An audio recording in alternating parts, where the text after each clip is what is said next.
Meori men banan kiribes am dongorong ibu kendongoram ngai monika teroi. Esa ya bota ki ponotani nga yon kiribes the Kiribes Deaf Association ni buka merwa weekend ya ponotani nga ke the International Week of the Deaf ni mani pente to me to ina ni ka inte ko na pongena ko.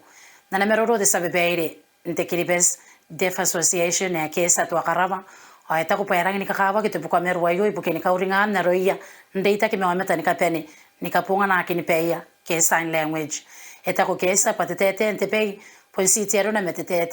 ke te kakaraki te wi e kateria kesa pa ingen ke aki ngo te yani kakaraki me akona ndongo men metaia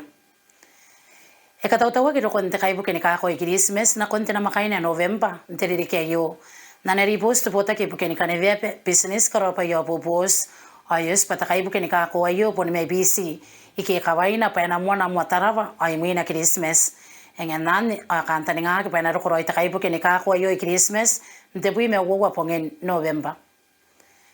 Kei te kantaninga pa ause ni ka pene yon tara wa teina ina no me peso. Ana pene ntua me yeran wapui me watia wasina ni katoa pong. Ntapanini te karikira ke yon katien misindan ke desalination plants. Ayo are kametoa ke mente pota ke bukeni makuria ni karikira ke akura nkayeta peperongan katien misin korora neikai hiruya kampana me yosteria. E katautawa ke pa te desalination plants are na te peso. Kora na yakuna ni karike nte pongina ponte nunga tenga ni mepupua te kilolita ipuki ya kan beso ni karakwa panda yepe te misina rena te bikini peu pon wowa tenga ni mepupua te kilolita nte pongina ipuki ya au sini meka me panda yepe na ko bikini peu Yesa te councilor ni beso ni kau karungana na pong terorondikira kente kauna pongena ko ni merende beso police na meroro te minita ipukin tiakawa au karikira ken kau paida me merava riponata ke siwau yang anak kakaita una konti councilor ni beso noran kakawa kendrungan te pongayo ina non teriri kita wana meto wana ayo re kakawa ki bukin kaunga ki eteroron dikirake panataya akakawa ki oni mane pai ron te tauteka yang apanana ni kakavena ko ripanata ki na ko eteroron dikirake aya katinedine na ko ya karo kai poninga ya te metuan ana ko roina roia ibukin taya kai maya tongorong tepe ke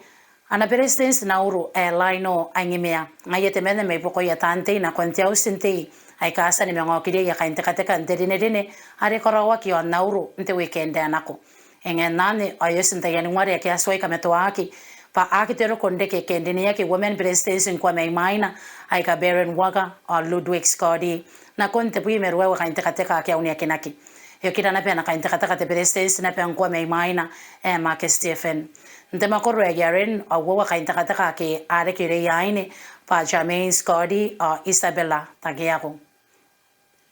asa simme ya Amerika ipoken kameta pa yan mangingin tiape de tsunami no kira awai nkayesa ni kire ka ki korakoran maye ya keriki ya American tamwa ari posna kita pe wa maye ke earthquakes tiape yo inanon wapi mono wan surai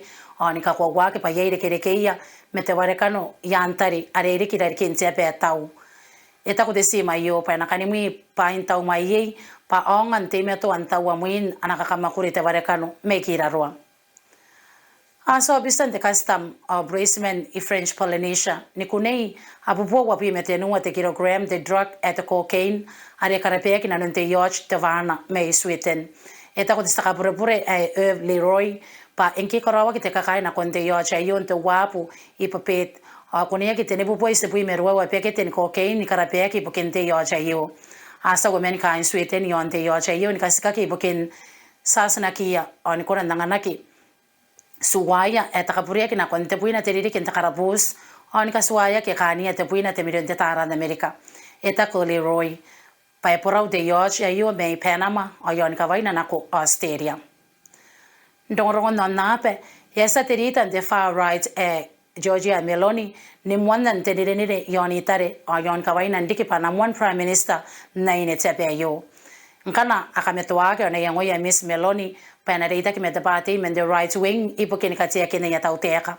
ina kona kaida kini tare ronde ye ni katona ko yangi na pena urepe nkayete meto rusa ni bua kana Ukraine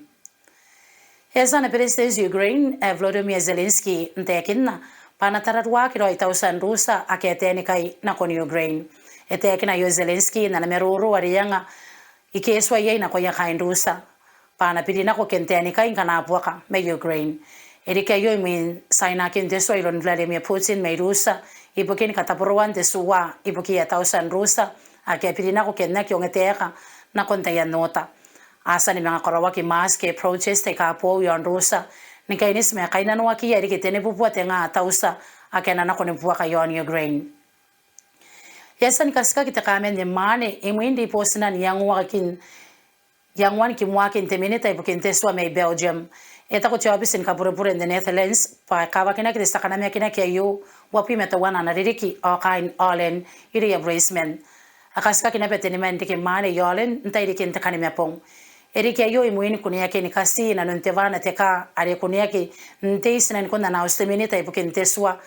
then Quiggenborn au akane amdongorong ibukin nongoram men panan kiripes